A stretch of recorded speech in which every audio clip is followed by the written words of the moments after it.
Halo, Assalamualaikum warahmatullahi wabarakatuh. Perkenalkan kami dari kelompok 8 yang beranggotakan. Yang pertama Hanifah Sofyan, kedua Naila Akmi Dharma, ketiga ada Sofia Putri Wulandari, keempat Muhammad Al-Ghifari, dan terakhir ada Rofid Ghifari.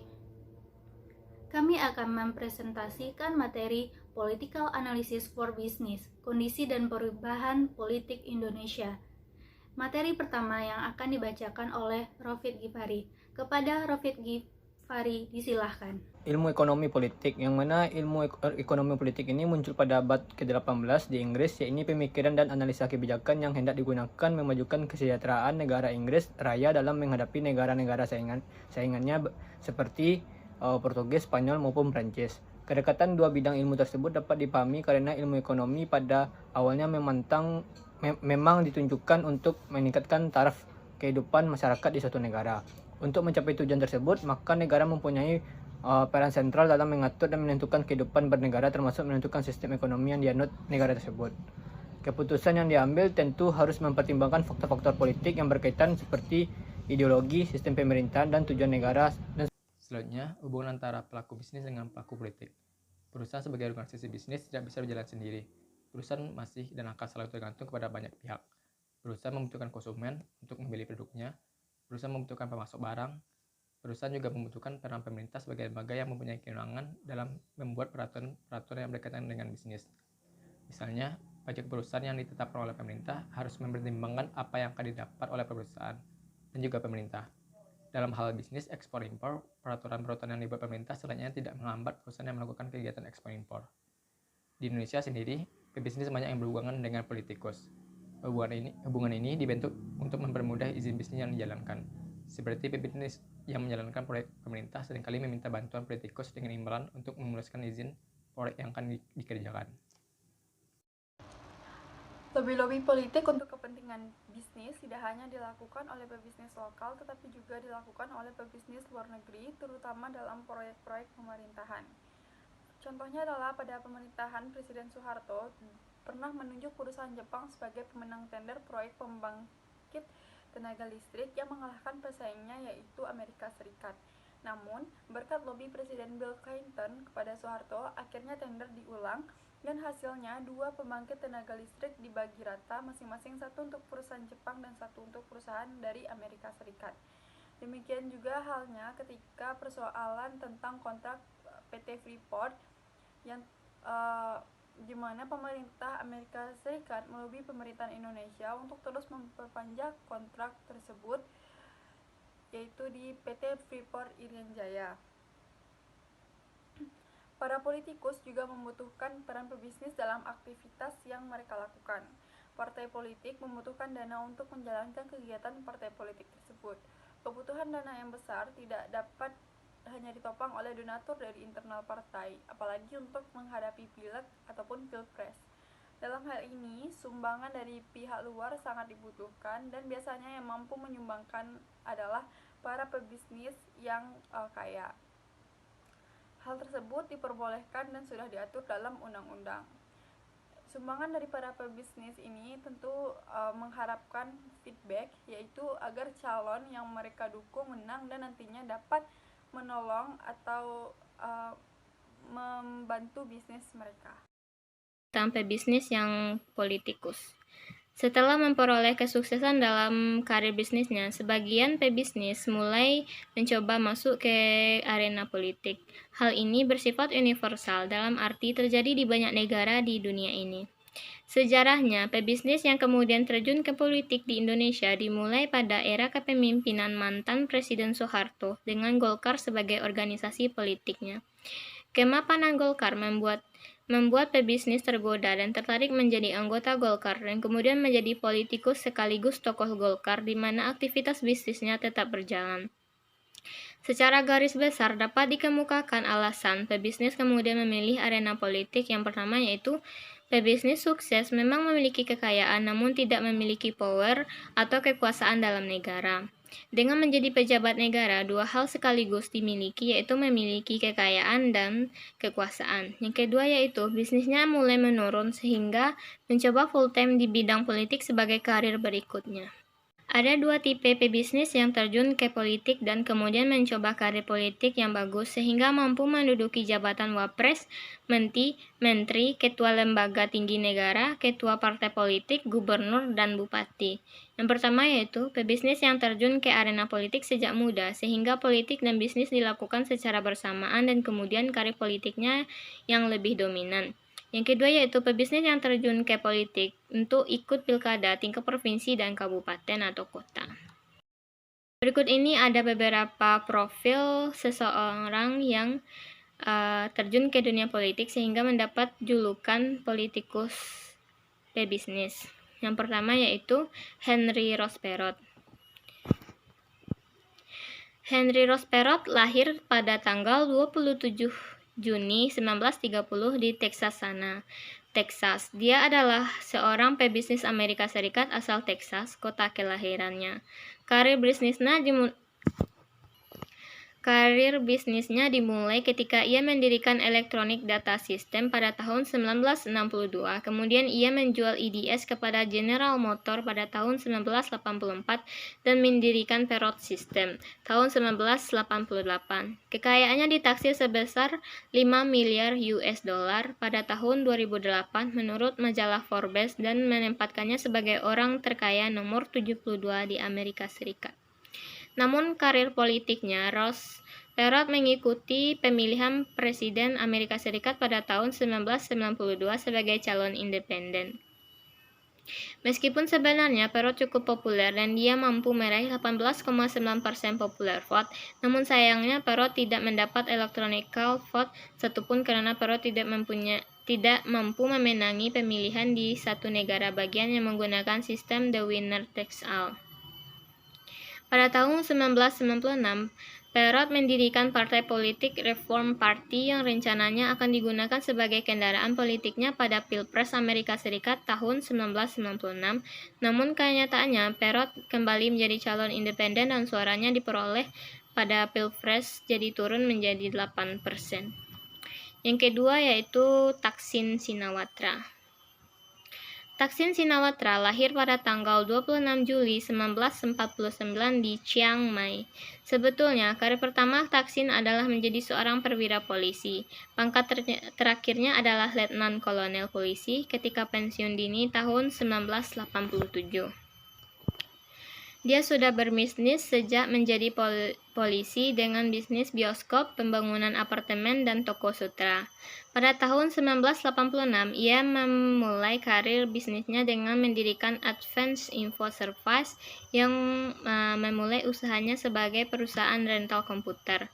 Pada tahun 1989, dia mendirikan Shinawatra Datacom yang bergerak dalam data networking service, sekarang bernama Advent Data Network. Setelah sukses dalam bisnis, maka Thaksin terjun ke dunia politik. Pada tahun 1994, ia masuk Palang Dharma Party. Ia kemudian menjadi pemimpin PDP dan melalui partai ini ia menjadi Deputi Perdana Menteri Thailand. Karena sesuatu hal, Thaksin bersama beberapa rekannya pada tahun 1998 mendirikan partai politik baru bernama Thai yang artinya Thai Cinta Thai. Pada tahun 2001, Thaksin mencapai puncak karir politiknya dengan menjadi Perdana Menteri Thailand. Yang ketiga ada Haji Muhammad Yusuf Kala. Haji Muhammad Yusuf Kala lahir pada tanggal 15 Mei 1942 di Watampone, Sulawesi Selatan. Bisnis JK dimulai dari NV Haji Kala Trading Company yang didirikan ayahnya, Haji Kala tahun 1965 dan diwariskan pada JK. Pada tahun 1968, JK menjabat sebagai Dirut NV Haji Kala. NV Haji Kala semakin maju di bawah kepemimpinan JK dan melebarkan sayapnya ke berbagai sektor bisnis. Sekarang ini bisnis NV Haji Kala mencakup bisnis perdagangan mobil, konstruksi bangunan, perkapalan, real estate, transportasi, peternakan udang, perikanan, kelapa sawit, dan telekomunikasi. JK juga mulai jaringan bisnis lainnya yaitu grup Bukaka. JK memulai karir politiknya dengan menjadi anggota Golkar. dan pernah 4 kali menjadi anggota MPR utusan daerah Sulawesi sebagai Selatan melalui Golkar. JK juga pernah menjadi Ketua Pemuda Sekbers Golkar. Jabatan politiknya dimulai ketika diangkat oleh mantan Presiden Kiai Haji Abdurrahman Wahid sebagai Menteri Perindustrian dan Perdagangan. Setelah Megawati Soekarno Putri menjadi presiden menggantikan Gus Dur, JK dipercaya menduduki jabatan Menko Kesra menjelang Pilpres 2004. JK mundur dari kabinet karena hendak mencalonkan diri sebagai Wapres berpasangan dengan SBY dan juga mundur dari jabatan sebagai Menko Polhukam di kabinet Megawati. SBY JK sukses memenangi Pilpres 2004 dan hal tersebut mengantarkan JK kepada kedudukan sebagai Wakil Presiden RI 2004 sampai 2009. Pada Pilpres 2009, JK menjadi capres dari koalisi Partai Golkar dan Partai Hanura, berpasangan dengan Wiranto sebagai cawapres, tetapi kali ini keberuntungan tidak memihak JK karena pasangan JK Wiranto hanya menduduki peringkat terbawah dari 3 pasangan capres. Yang keempat ada Abu Rizal Bakri. Abu Rizal Bakri lahir di Jakarta pada tanggal 15 November 1946.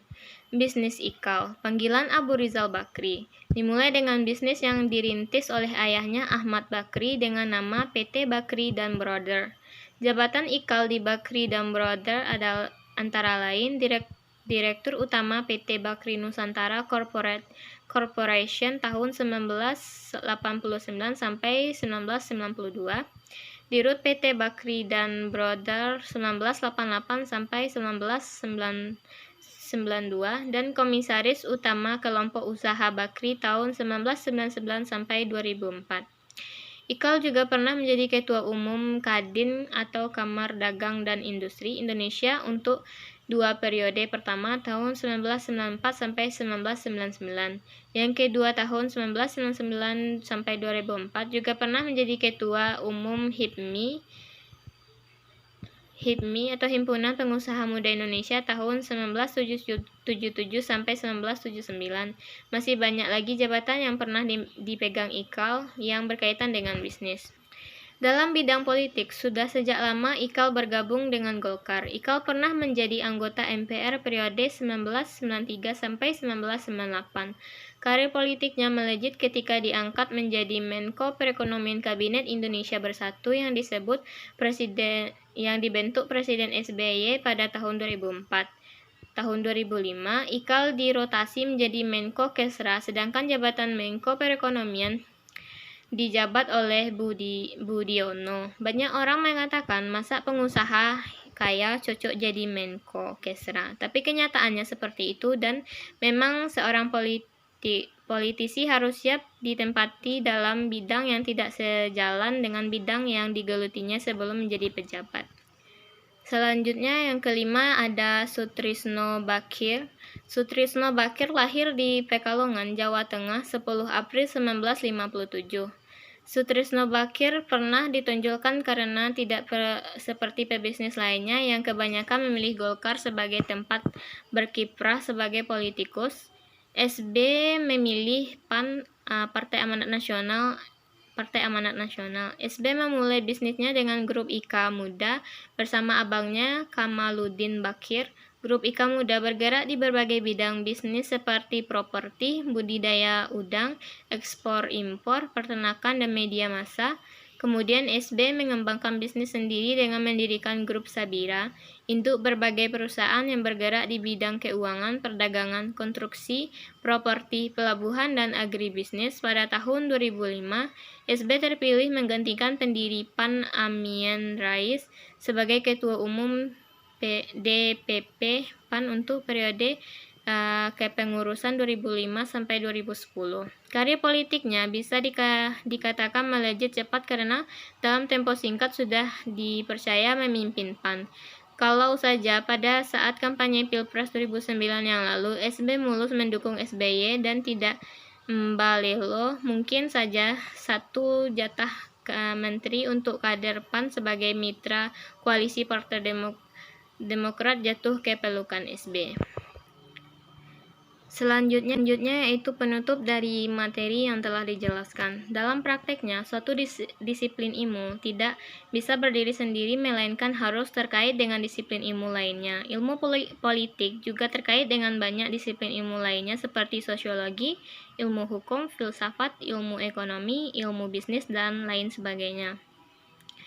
Di sini sudah dijelaskan bagaimana keterkaitan antara ilmu politik dan ilmu bisnis sebagai ilmu sendiri ataupun bagian dari ilmu ekonomi dalam penerapan pada suatu negara. Isu-isu ekonomi bisa menjadi isu politik atau sebaliknya. Pertemuan APEC yang notabene adalah forum ekonomi beberapa kali memasukkan isu teroris dalam agenda pembicaraannya.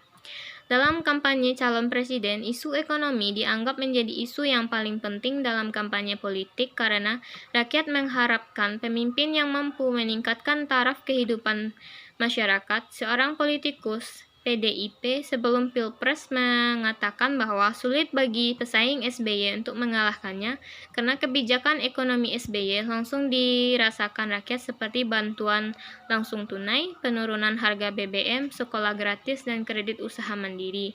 Dan nyatanya itu memang yang menjadi isu utama SBY pada saat kampanye meskipun Pilpres ada di ranah politik. Bagi pebisnis sendiri, stabilitas politik sangat penting mengingat investasi yang ditanamkan dalam jumlah yang sangat besar. Stabilitas politik dapat menjamin stabilitas ekonomi. Demikian pula sebaliknya, stabilitas ekonomi akan meningkatkan stabilitas politik karena rakyat yang semakin makmur akan berkurang keinginannya untuk berbuat hal-hal yang anarkis. Demikianlah hasil presentasi kami, semoga bermanfaat. Mohon maaf apabila ada kesalahan. Wassalamualaikum warahmatullahi wabarakatuh.